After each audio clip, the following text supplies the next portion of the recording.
You reach down to pet your cat. It is a completely normal moment. They were just sitting there, looking relaxed, maybe even purring a minute ago. And then, out of nowhere, the ears flatten, the tail lashes once, twice, and before you can pull your hand back, they bite. Not a gentle warning nip, a real bite, hard enough to break skin. And as you pull away and look down at the mark on your hand, you feel that complicated mix of emotions that only cat owners who love a difficult cat will understand. Anger, yes, but also hurt, and beneath both of those, a quiet, exhausting worry.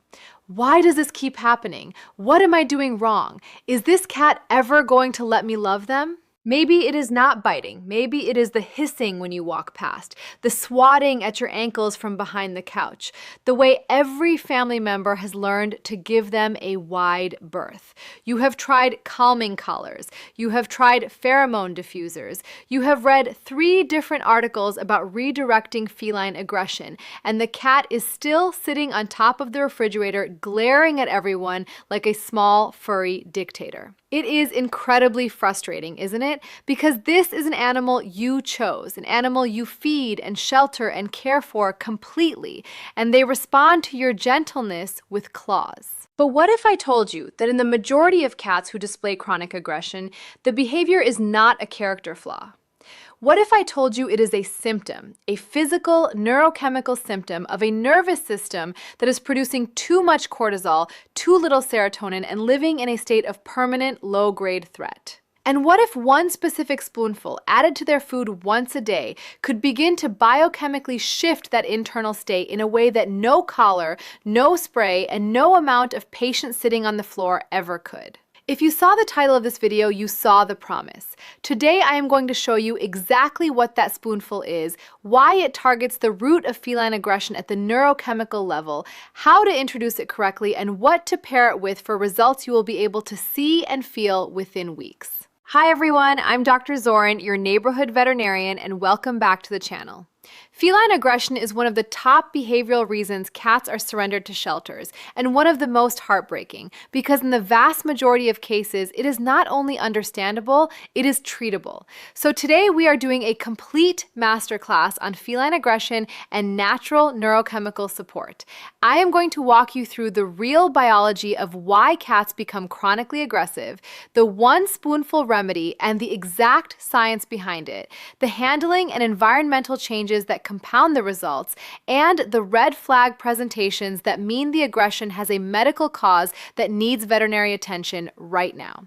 Grab a pen and a notebook, my friends, because what you learn today could change your relationship with your cat entirely. Chapter 1. The biology of a cat who bites. Why aggression is almost never what you think it is. Let me start by completely reframing what is happening when your cat attacks you, because the reframe is the foundation of everything else we are going to do today. Most people, and honestly, many veterinarians who were not trained in behavioral medicine, label an aggressive cat as mean, dominant, feral-natured, or simply badly socialized. These are personality labels. They imply the behavior is chosen, intentional, and fixed. In feline neuroscience, that framing is not just unhelpful, it is demonstrably wrong. Here is what is actually happening. The cat's brain contains a structure called the amygdala, the threat detection and fear processing center. In cats who display chronic aggression, particularly the kind that seems unpredictable or disproportionate to the trigger, the amygdala is essentially stuck in a hyperactivated state. The threshold between a neutral stimulus and a perceived threat has been pushed so low that things which would barely register to a well-regulated cat, a hand moving toward them, a sound from the next room, a person walking too close, are registering in the aggressive cat's brain as genuine, imminent danger. Their attack is not cruelty. It is self-defense. They are fighting off a threat that is completely real to them, even when it is completely invisible to you. What drives this amygdala hyperactivation? Two primary neurochemical imbalances. The first is chronically elevated cortisol. Cortisol is the stress and threat response hormone. In a cat whose system is running on elevated cortisol, the entire brain is primed for emergency response at all times. The second is deficient serotonin.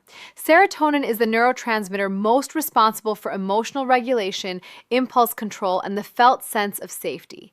Low serotonin in a cat's nervous system removes the chemical brake that prevents small irritants from escalating immediately into a full defensive response.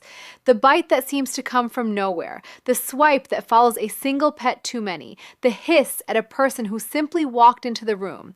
These are the behaviors of a brain with too much cortisol and not enough serotonin. They are not personality, they are chemistry, and chemistry can be changed. Chapter 2. The 1 spoonful raw goat's milk. The spoonful I am asking you to add to your aggressive cat's food once a day is raw, unpasteurized goat's milk, specifically goat's milk rather than cow's milk, and I am going to explain that distinction clearly in a moment. You can find raw goat's milk in the refrigerated or frozen pet food section of most quality pet stores, or online from specialty pet nutrition retailers. It is sold specifically for cats and dogs and is widely available. First, the cow's milk question, because I know that is exactly what some of you are thinking right now. Most cats are lactose intolerant to cow's milk. They lack sufficient quantities of the enzyme lactase needed to break down the lactose in bovine dairy, which is why giving a cat a bowl of regular cow's milk causes digestive upset, loose stools, and bloating. Goat's milk is fundamentally different. It has significantly lower lactose content than cow's milk, a naturally smaller fat globule structure that is far easier to digest, and critically, raw, unpasteurized goat's milk contains its own naturally occurring lactase enzyme that essentially pre-digests the lactose before the cat's system has to deal with it at all. The vast majority of cats who cannot tolerate cow's milk tolerate raw goat's milk with zero digestive issues. So why does raw goat's milk calm an aggressive cat? The mechanism works on 3 deeply interconnected levels. Level 1 is direct tryptophan delivery. Raw goat's milk is naturally rich in tryptophan, an essential amino acid that is the direct biochemical precursor to serotonin. Your cat's brain cannot manufacture serotonin from nothing. It requires tryptophan as the raw material. A cat eating a standard dry kibble diet is often receiving tryptophan in a form that competes poorly for absorption against other amino acids present in large quantities in processed meat proteins. The tryptophan loses the competition and never reaches the brain in sufficient concentrations to support stable serotonin production. Raw goat's milk delivers tryptophan in a highly bioavailable form that crosses the blood-brain barrier efficiently, giving the serotonin system the building blocks it has been starved of. More serotonin means a lower reactivity amygdala. A lower reactivity amygdala means a cat who does not bite your hand for moving too quickly. Level 2 is gut microbiome restoration and the gut-brain serotonin axis. Approximately 90% of the body's serotonin is produced in the gastrointestinal tract, not the brain. The gut microbiome, the colony of bacteria lining the intestinal wall, directly regulates how much serotonin the gut produces and how efficiently tryptophan is converted along the serotonin pathway. Raw goat's milk is loaded with naturally occurring probiotics, beneficial bacteria, and bioactive enzymes that actively restore a depleted or imbalanced gut microbiome. As the gut microbiome improves, serotonin production increases. As serotonin increases, cortisol's grip on the nervous system loosens. The cat begins to spend more time in their parasympathetic rest and connect state and less time in their sympathetic fight or flight state. Behaviorally, this shows up as longer periods between aggressive episodes, reduced intensity of reactions, and gradually increasing tolerance for proximity and touch. Level 3 is the anti-inflammatory effect on the nervous system. Chronic stress and chronic inflammation are deeply intertwined. A cat living in a state of amygdala hyperactivation is a cat whose nervous system is inflamed at a cellular level. Raw goat's milk contains naturally occurring anti-inflammatory compounds, including medium-chain fatty acids and bioactive immunoglobulins that reduce systemic inflammation throughout the body, including in the central nervous system. Reducing neuroinflammation lowers lowers the sensitivity of the threat detection circuits that drive aggressive reactivity. Here is the exact daily protocol. Start with 1 teaspoon of raw goat's milk added to your cat's wet food or offered in a separate small dish once daily. Most cats find the taste and smell immediately appealing. After 5 days with no digestive changes, increase to 1 full tablespoon once daily. This is the maintenance dose for most cats. You do not need more than this for the behavioral benefits. More is not better here. Consistent daily delivery of a moderate amount is what creates the neurochemical shift over time. Give this a full 3 to 4 weeks before evaluating behavioral results. Serotonin pathways do not rewire overnight. You are rebuilding a neurochemical baseline, and that is weeks of work, not days. Chapter 3, the handling protocol.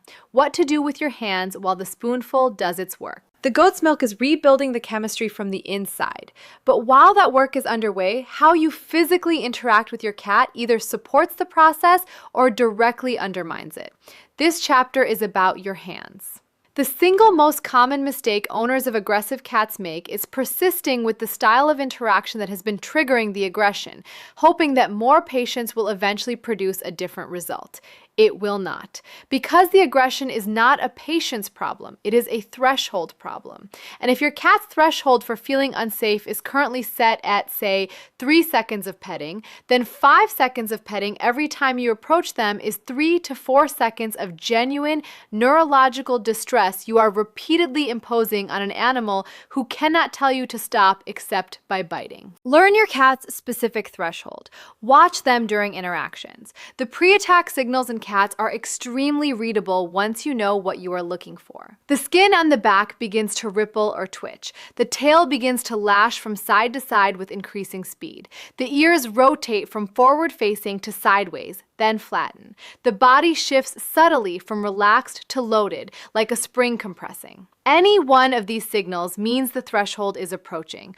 All of them together mean it has already been crossed. Stop the interaction immediately, before the bite, and move away calmly without drama. Every interaction you end before the bite is an interaction that did not add another layer of negative association to your presence. Over weeks of consistently staying under the threshold itself begins to rise. The cat's nervous system learns through repeated experience that interactions with you end safely, without overwhelming them, and the amygdala's hair trigger sensitivity gradually begins to relax. Pair every successful sub-threshold interaction with an immediate small food reward. The specific food reward should be something of very high value, a tiny piece of plain cooked chicken or a drop of the goat's milk itself on your fingertip. You are building a new neurological association. This person coming close equals something good every single time. That association, repeated hundreds of times over weeks and months, is what eventually produces the cat who walks toward you instead of away from you. Chapter 4. The environmental architecture of a calm cat. Aggression does not exist in a vacuum. It exists in a space, and the space your cat lives in either consistently triggers their threat detection system or consistently supports their sense of safety. Most homes are designed entirely for humans, with no consideration for what a cat needs architecturally to feel in control of their environment. Here is what to change. Vertical escape routes. An aggressive cat who feels cornered will always attack. Always. If a cat cannot get away from a stimulus that is overwhelming them, defense is their only option. Adding tall cat trees, cleared shelving, and high perches in every room your cat occupies gives them an exit that is not through you. A cat who can go up and observe from safety almost never needs to fight their way out. The vertical space does not just give them escape, it gives them perceived control. And perceived control is the single most powerful environmental cortisol reducer available to a cat. Resource placement. Cats who feel that their core resources, food, water, litter, and sleeping space, are in contested or exposed locations live in a state of low-grade resource anxiety that feeds directly into amygdala hyperactivation. Food and water should be in quiet, low-traffic locations where the cat can eat without monitoring for threats. Litter boxes should never be placed in high-traffic corridors, near loud appliances, or in spaces shared with dogs or children. 1 litter box per cat plus 1 extra is the veterinary standard. A cat who is anxious about their resources is a cat who is one small frustration away from redirecting that anxiety outward as aggression. Scheduled, predictable daily routines. Cats regulate their nervous systems in part through the predictability of their environment. Feeding at the same time every day, play sessions at the same time every day, and consistent periods of household quiet build a temporal architecture of safety. The cat's nervous system learns the shape of the day and stops having to assess each moment as a potential threat. Predictability is, to a cat's brain, biochemically indistinguishable from safety. Chapter 5. The red flags, when aggression is a medical emergency. Wearing a behavioral costume. My friends, this is the chapter I must be most direct with you about because it is the one where the stakes are highest. Aggression in cats can be a primary behavioral issue driven by the neurochemical imbalances we have been discussing. It can also be a symptom of physical pain, neurological disease, or endocrine dysfunction. And in those cases, no amount of goat's milk or environmental restructuring will resolve it because the cat is not stressed. The cat is hurting, and they are doing the only thing available to them to communicate that. Red flag 1. Sudden onset aggression in a previously calm or even affectionate cat with no identifiable environmental change. A cat who was friendly last month and is attacking this month is a cat who is experiencing something new and painful. Dental abscesses, arthritis, hyperthyroidism, urinary tract infections, and internal masses all present as sudden behavioral aggression before the physical symptoms become obvious.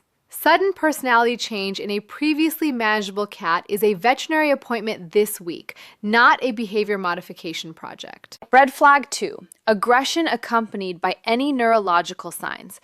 Pupils of unequal size, head pressing against walls, walking in circles, sudden apparent blindness, seizure activity of any kind. These signs alongside aggression indicate a central nervous system event, a brain tumor, hypertensive encephalopathy, or inflammatory brain disease that requires emergency evaluation today. Red flag 3. Aggression that is escalating in frequency or intensity despite consistent, correct behavioral intervention over 4 to 6 weeks. A cat who is getting progressively more dangerous over time, not less, is a cat whose underlying driver has not been addressed.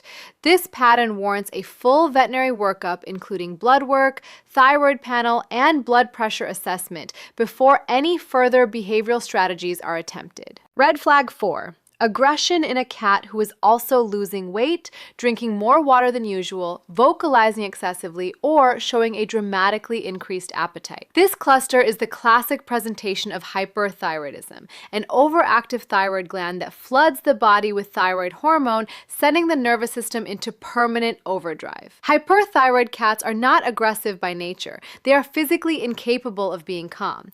A simple blood test diagnoses it. Medication resolves it, often within weeks, including the aggression. Wrapping up, let's take a breath and look at everything we built together today. We started by reframing feline aggression from a character flaw into a neurochemical state, too much cortisol, too little serotonin, and a threat detection system whose threshold has been pushed dangerously low. We walked through exactly how raw goat's milk works on 3 simultaneous levels: direct tryptophan delivery for serotonin production, gut microbiome restoration through the gut-brain axis, and systemic reduction of neuroinflammation. We covered the handling protocol and the specific pre-bite warning signals that tell you exactly when to stop. We restructured the environment with vertical escape routes, resource placement, and predictable daily routine. And we walked through the 4 red flag presentations that mean the aggression is a medical issue requiring a veterinarian, not a kitchen remedy. I know how heavy it is to live with a cat who frightens you sometimes. I know how isolating it feels to love an animal who makes family and friends uncomfortable. I know the guilt of wondering whether you made the wrong choice. You did not make the wrong choice. You made a commitment, and you are here at the end of a 15-minute veterinary masterclass, still looking for a better way to reach them. That is not the behavior of someone who made the wrong choice. That is the behavior of an extraordinary pet parent. Your cat is not broken. Their chemistry is dysregulated, and now you know how to begin changing that, one spoonful at a time. If this masterclass gave you real hope tonight, please hit that like button. It helps this kind of honest, biology-based content reach other cat owners who are sitting with scratched hands and full hearts right now, wondering the same things you were wondering. Hit subscribe so you never miss one of these deep dives. And for a full printable guide on the feline aggression protocol we covered today, along with more free resources, visit my website at drpatora.com. Let me know in the comments below. Does your cat have a hair trigger? What does their pre-attack warning look like? And are you going to try the raw goat's milk starting this week? I read every single comment and I want to hear your story. Give your complicated, fierce, misunderstood cat a slow blink from across the room tonight for Dr. Zoran. Just a slow blink. No pressure, no reaching. Let the chemistry do its work. Trust your instincts. I'll see you in the next one.